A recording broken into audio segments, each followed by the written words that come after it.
Hey, it's been a few days since the Orlando shooting took place. I'm sure every one of you has already heard of this. It's been all over the news, but for those who haven't, 49 were killed, over 100 were injured, in what's being called now the largest mass shooting in all of American history, at least that by a single individual.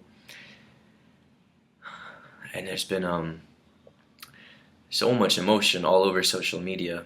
I've tweeted about it. I've retweeted so many tweets about it. It's been in everyone's head now for several days, and I just thought I would share a few words more. I keep reading individual stories.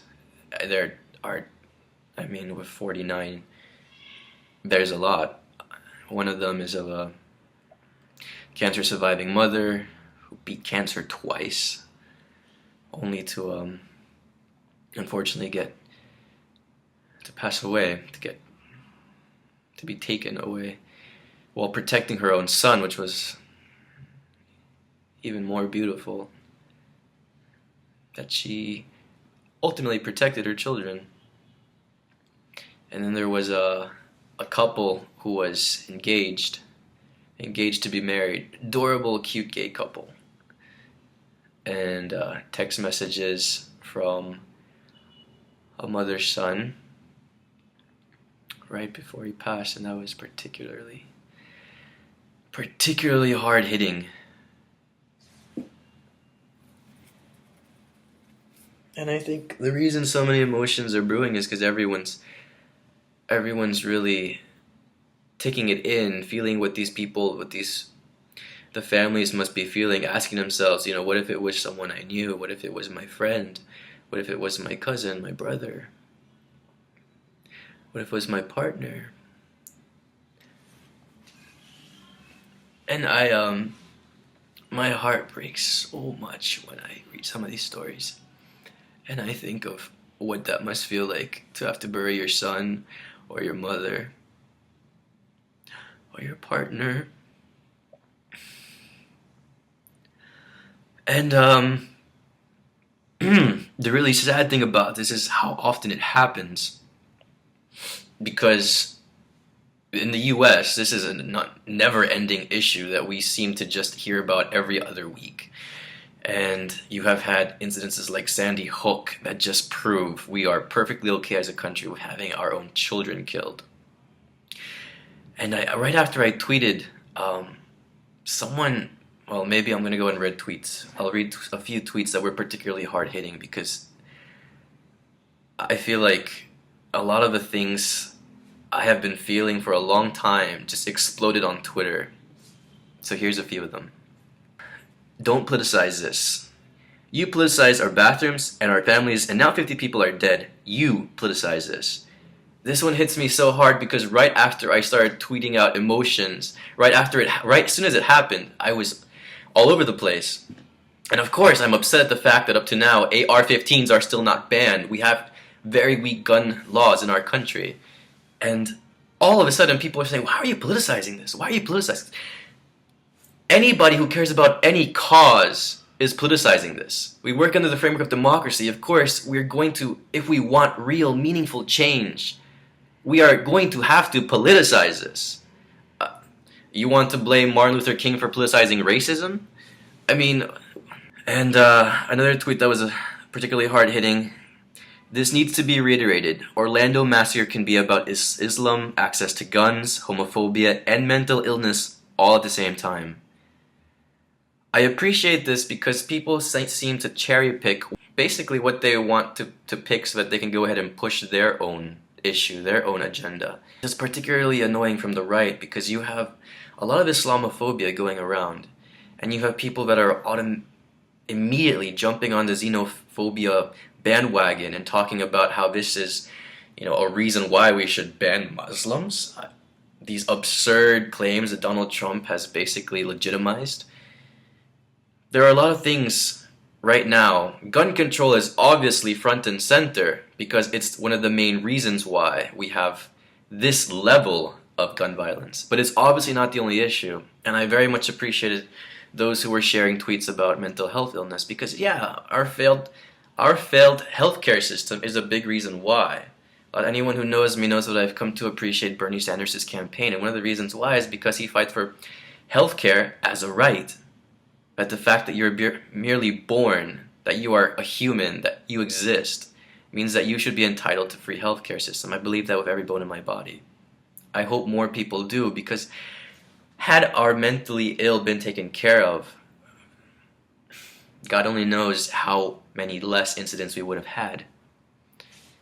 And then, of course, there's the issue of homophobia, because it was a gay club that was targeted in Orlando on a Latin night. Intersectionality, people. We have a long way to go as a nation. And I can feel the ripples in the LGBT community for all those that are affected. I just want to wrap you up and squeeze you so hard and tell you that you are loved and that you don't have any reason to fear. I wish I could say that and mean it, but I can't. Up with the fear. There will always be people who want to hurt other people. But what I will say is that you are beautiful, that there are people who love you and who will accept you for who you are. And even if you don't feel like you're in a place where you see that immediately, I promise you, you mean something, you have value, and there are people who would just give.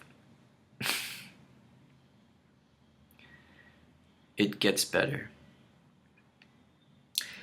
Australia hasn't had a mass shooting since 1995. US has had 164 this year. Time to get serious about getting weapons of war off our streets. This is so particularly hard-hitting. I've talked to Australians. They had a horrible incident, and since then, not a single mass shooting. So when people tell you, it's not guns that kill people kill people.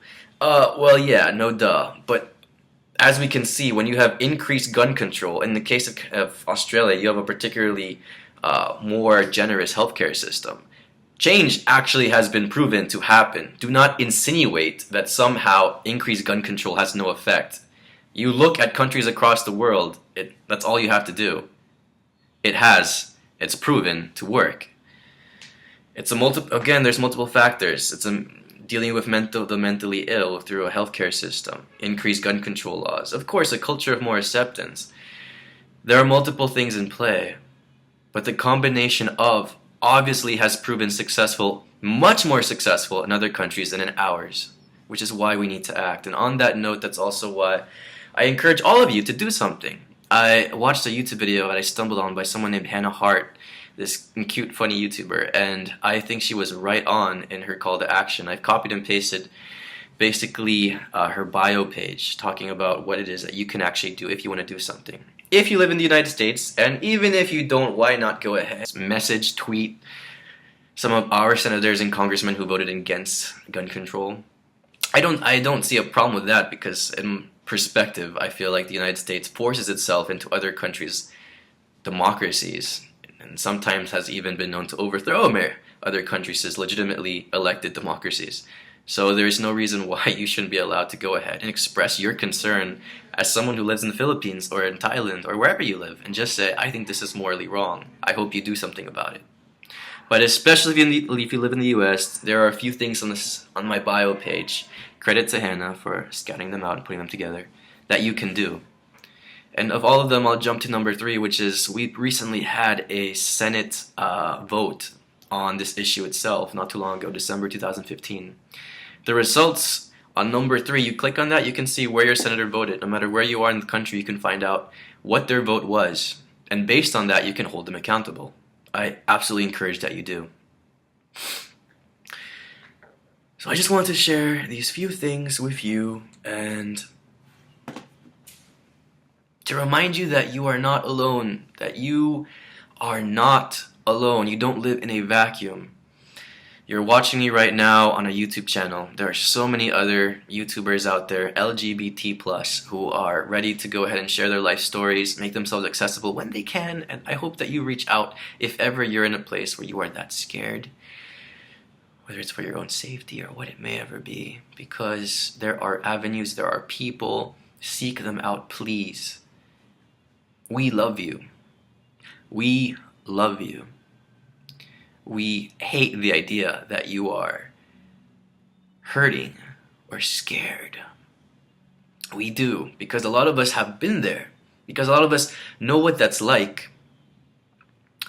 And if that's you, I am asking you to reach out. And for all the other great allies, I'm also asking you to extend a little bit extra love. There's one more tweet that I saw the other day. Not quite as popular, but I thought it was adorable, and it made me get all gushy. And it said, "I'm 37 years old, and this text from my dad means everything to me. Your gay kids want to hear from you." And I'll read the text. It's from her dad, and she says, "I am thinking about you today. I love you beyond anything I could have ever imagined. I've had an inability to focus on anything since yesterday morning, and I just realized it's because of you. What the hell is wrong with people?"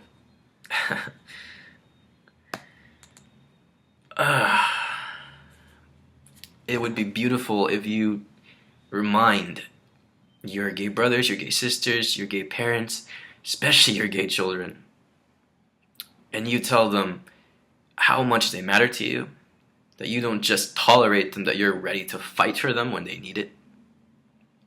Because that shit matters. All of them in the world, guys.